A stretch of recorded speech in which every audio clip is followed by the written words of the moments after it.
గురువు దగ్గరికి వెళ్ళినప్పుడు గురువులు చేసే సాధన అది చాలామంది గురువులు ఉన్నారు, చాలా రకాలుగా సాధనలు ఉపాయాలు అన్నీ చెప్పేవాళ్ళు ఉన్నారు. కానీ మన గురువు చేసే సాధన ఏమిటి, మన గురువు మనకి చెప్పేది ఏమిటి, అది మనకు ముఖ్యం కదా. ఎందుకు ప్రాణాయామం? అందరూ ఊపిరి ఆడుతూనే ఉంటాం కదా, మళ్ళీ ఏమిటి ప్రాణాయామం అని చాలామంది అంటారు, వాదిస్తూ ఉంటారు. అది ఆ విలువ తెలియని వాళ్ళు. అటువంటి వాళ్ళకి అందరికీ దీనిలో సమాధానాలు వస్తాయి. ఈ ప్రాణ సూర్యుడు, అపాన చంద్రుడు అని వీటిని పిలుస్తూ ఉన్నారు. ప్రాణము సూర్యుడిగా, అపానము చంద్రుడిగా. బయటికి వెళ్ళి మళ్ళీ చల్లగా లోపలికి వచ్చి ఆ చైతన్యంతో పాటుగా బయటకు వచ్చేస్తోంది. అందుకనే గాలి రాగానే మళ్ళీ తీసుకోవడానికి మనం తాపత్రయపడేది. చైతన్యంతో పాటుగా వస్తోంది. మనం సైన్స్లో చెప్పే ప్రకారంగా కాదు. ఇక్కడ సైన్స్లో చెప్తే బయటకు వచ్చేటప్పుడు అది కార్బన్ డైఆక్సైడ్ అయిపోతుంది, అట్లా కాదు ఇక్కడ చెప్పేది. ఇది బయటికి వచ్చేసిన తర్వాత చైతన్యంతో పాటుగా లోపలికి వెళ్ళి చైతన్యంతో అంటే ఆ శక్తితో పాటుగా వచ్చేస్తోంది. అందుకనే మళ్ళీ గాలి తీసుకోవాలి, గాలి తీసుకోవాలి. నువ్వు గాలి వెళ్ళిపోయిన తర్వాత మళ్ళీ గాలి తీసుకోవడానికి ఎంత తాపత్రయపడతావు. గాలి రాకపోతే అమ్మో గాలి ఆడట్లేదు, గాలి ఆడట్లేదని అంత తాపత్రయం, నువ్వు నానా రకాలుగా ప్రయత్నాలు చేస్తావు. అంత తాపత్రయం నీకు భక్తిలో ఉండాలి, అంత తాపత్రయం నీకు ఆత్మదర్శనం చేసుకోవాలి అనే దాంట్లో జ్ఞాన విషయంలో ఉండాలి అని చెప్తారు. ఎందుకని అంటే ఆ ప్రాణము అంత బలమైంది, మనకి అవసరమైంది. అది లేకపోతే బతకలేం. అట్లా ఇవి రెండు కూడా శీతోష్ణ శరీరాలతో ఉన్నాయి. ప్రాణాపాన ఈ వాయువుల గతిని అనుసరించటం అంటే ఏమిటి, దాన్ని అనుసరించేది ఎట్లా? అదే మనం ఊపిరాడుతున్నాం, బతికాము, దాన్ని అనుసరించేది ఏమిటి? ప్రాణం ఆడటమే మనం బతికి ఉండటము అని మనం అనుకుంటాం. నువ్వెవరయ్యా అంటే సామాన్యంగా నేను ప్రాణము, ప్రాణం ఉండేంత వరకు నేనున్నాను అనే కదా అభిప్రాయం లోకంలో. ప్రాణం పోతే మనిషి పోయాడు అని లోకంలో అట్లా వాడుతున్నారు. వాడు కూడా అట్లాగే అనుకుంటున్నాడు, ప్రాణమే నేను, ప్రాణం ఉండేంత వరకు నేను అని. ప్రాణము నువ్వు కాదు, ప్రాణము నీకు ఒక తోక అంతే. అది ఇక్కడ ఉండేట్టుగా నువ్వు ఉన్నావు అని నీకు తెలిసేట్టుగా చేస్తోంది వ్యవహారం. ఈ శరీరంలో ఉన్నంత వరకు ఈ శరీరం కదిలేలాగా చేస్తోంది ప్రాణం, అంతవరకే. ప్రాణము నువ్వు కాదు, అది తర్వాత, అది వేరే విషయం. దీన్ని ఈ బృహదారణ్యకోపనిషత్తులో ప్రాణోపాసన అనే క్రమంలో చెప్పారు. దాన్ని వ్యాఖ్యానంలో కొద్దిగా వర్ణించారు. దాన్ని చెప్పుకునే ప్రయత్నం చేద్దాం. దాంతో ప్రాణాయామం యొక్క గొప్పతనం మనకి తెలుస్తుంది. మనం ప్రారంభంలోనే చెప్పుకున్నట్టుగా అక్కడ ఆ బృహదారణ్యకోపనిషత్తులో చెప్పారు ప్రాణోపాసన యొక్క సారం ఏమిటది అంటే, దాన్ని వర్ణిస్తూ జీవుడు ఆధ్యాత్మికమైన పరిమితి అంటే ఈ శరీరంలో ఉండే ప్రాణము మాత్రమే నేను అనుకుంటూ ఉంటాడు. ఇది ఆధ్యాత్మికం. ఆత్మ అంటే ఇక్కడ శరీరం, ఆధ్యాత్మికం అంటే శరీరంలో ఉండేటువంటి ప్రాణం. ఈ ప్రాణమే నేను అనుకుంటూ ఉంటాడు. ప్రాణం పోయిందంటే నేను పోయాను.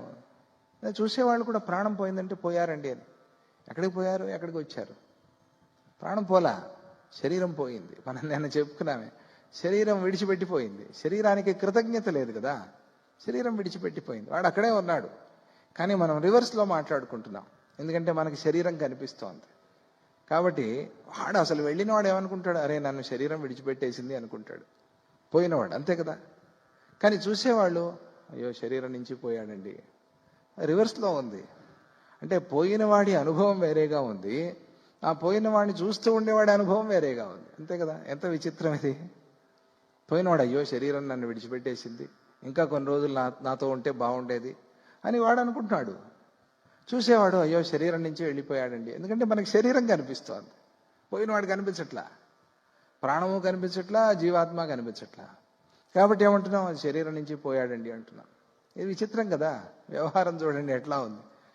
అప్పటి వరకు మనతోనే ఉండి మనలాగానే వ్యవహరించిన వాడు పోయిన తర్వాత వాడి వ్యవహారం మారిపోయింది. అంటే ఆ లోకం వేరే, ఈ లోకం ఇంతవరకే, ఇవన్నీ ఇంతవరకే, తర్వాత అయిపోయింది. వాడి లోకం వేరే, వాడి ప్రయాణం వేరే, వాడి గతి వేరే, వాడి స్థితి వేరే, అంతా మారిపోతుంది. అట్లా ఆ రకంగా ఇది ఆధ్యాత్మికమైన ఈ పరిమితిని, అది ఒక అల్పబుద్ధి కదా. ఈ శరీరంలో ఉండే ప్రాణం మాత్రమే నేను అనుకునేటువంటి ఒక అల్పబుద్ధి. దీన్ని విడిచిపెట్టి ఆధిదైవికమైన అంటే సూత్రాత్మయే నేను అనేటువంటి భావన. నిన్న సూత్రాత్మ అంటే ఏంటి చెప్పుకున్నాం కదా. ఇది తోలు బొమ్మలు ఆడించేవాడు పట్టుకుని ఆ తోలు బొమ్మల్ని ఆడించినట్టుగా ఈ వాయువు మొత్తం శరీరంలో ఉండే ఇంద్రియాలన్నిటిని ఆడిస్తున్నాడు అని చెప్పుకున్నాంగా మనం. కాబట్టి ఈ వాయువుకి సూత్రాత్మ అని పేరు అని కూడా చెప్పుకున్నాం కదా మనం. కాబట్టి ఈ సూత్రాత్మయే నేను అనేటువంటి వ్యాపకత్వ దృష్టి. ఇప్పుడు ఎప్పుడైతే ఈ వాయువే నేను అన్నామో శరీరంలో ఉండే ప్రాణము నేను అనే భావన పోయింది నీకు. ఎందుకు? వాయువు నీలోనూ ఉన్నాడు, బయట ఉన్నాడు. ఉన్నది ఒకడే శివుడేగా, శివుడే శివుడే శివుడేగా. నీలో ప్రాణమై ఉన్నది శివుడేగా, నాలో ప్రాణమై ఉన్నది శివుడేగా. నీలో నాలో అందరిలో ప్రాణస్వరూపంగా ఉండేది శివుడే కదా. ఎక్కడున్నాడు? నీలోనూ నాలోనూ ఉన్నాడు అంటే నీకు నాకు మధ్యలో కూడా ఉన్నాడు, నీకు నాకు బయట కూడా ఉన్నాడు, నీకు నాకు లోపల కూడా ఉన్నాడు కదా. అంటే అర్థం ఏమిటి? సర్వత్రా ఉన్నాడు అని అర్థం. అంతే. ఆ సర్వత్రా ఉండేటువంటి వాయువుని చూసుకునే విధానం ఉందే, అది ఆధిదైవికమైన విధానం, ఆధ్యాత్మికమైన విధానం. ఆధ్యాత్మికం అంటే ఇక్కడ మనం చెప్పుకునే అధ్యాత్మ కాదు. ఈ ఆధ్యాత్మికం అంటే శరీరంలో ఉండే ప్రాణాన్ని చూసుకుని ఇది నేను అనుకోవటం. ఆ అల్పత్వం నుంచి బయటికి వచ్చి ఆ అల్పత్వాన్ని విడిచిపెట్టి కూర్చున్నాడు. అందుకనే ప్రాణాయామం చేసేప్పుడు రకరకాల భావాలు చెప్తారు. రకరకాల భావనలు చేసుకుంటూ నువ్వు ప్రాణాయామం చేసుకోవచ్చు. మొత్తం విశ్వమంతా నీలోకి వచ్చింది, ప్రాణశక్తితో కలిసి శుద్ధమై మళ్ళీ విశ్వమంతా వ్యాపించింది. ఇదే ప్రాణశక్తి. నీలోనే విశ్వం ఉంది, నీ బయట విశ్వం ఉంది. ఈ భావన విశ్వరూపాన్ని నీలో చూసుకోవటానికి నీకు ప్రాణాయామం ఉపయోగపడుతుంది. అంతే కదా. నీలోకి శుద్ధమైన గాలి వచ్చింది, నీలో ఉండే కలుషాలన్నీ కూడా తీసేసి మళ్ళీ శుద్ధమైన గాలే బయటికి వచ్చింది. ఈ భావన కూడా చేసుకోవచ్చు. ఒక విశాల దృష్టి అనేది ఈ ప్రాణాయామం వల్ల, ప్రాణాయామంలో చేసుకునే భావన వల్ల మనకి కలుగుతుంది. అందుకని ఆయా సందర్భాల్లో ఆయా భావనలు చెప్తారు. అవన్నీ చేసుకుంటూ మనం ప్రాణాయామం చేసుకోవాలి. ఇట్లా ఆధ్యాత్మికమైనటువంటి ఆ భావనతో వ్యాపకత్వ దృష్టిని అవలంబించి దాన్ని పట్టుకుని నా సూత్రాత్మలో తాదాత్మ్య భావాన్ని ధారణ చేయాలి. అది ధారణ. ఒకేసారికి మనం ప్రాణాయామం చేస్తూ ధారణ చేస్తున్నాము. ధారణ చేయగలిగినప్పుడు తీవ్రమైతే ధారణ, అది ధ్యానం అవుతుంది. అందుకనే ధారణ, ధ్యాన, సమాధి. ధారణ తీవ్రమైతే ధ్యానము, ధ్యానము తీవ్రమైతే సమాధి. అందుకనే ధారణ, ధ్యాన, సమాధయ అని వరుసగా చెప్పేది. దానికి ప్రాణాయామం నీకు ఉపయోగపడుతుంది. ఆ ప్రాణాయామంలో ఈ విధమైన ధారణ నువ్వు చేయాలి. తాదాత్మ్య భావన. ఇప్పుడు నాలో ఉండే ప్రాణము నేను అని నాకు తెలుసు. ప్రతి ఒక్కడికి నేను చెప్పక్కర్లా, మీకు చెప్పాలా? నువ్వెవరు అంటే నేను ప్రాణము అని నువ్వే చెప్తావు, అవునా కాదా? నేనేమి నీకు ముద్ర వేసి స్టాంప్ వేసి ఇవ్వాల్సిన పనిలే, సంతకం పెట్టి. నీకే తెలుసు అది. నువ్వు ఎవరయ్యా అంటే నేను ప్రాణం అంటావు. ఈ ప్రాణం ఎక్కడి నుంచి వచ్చింది? బయటంతా వ్యాపించి ఉంది.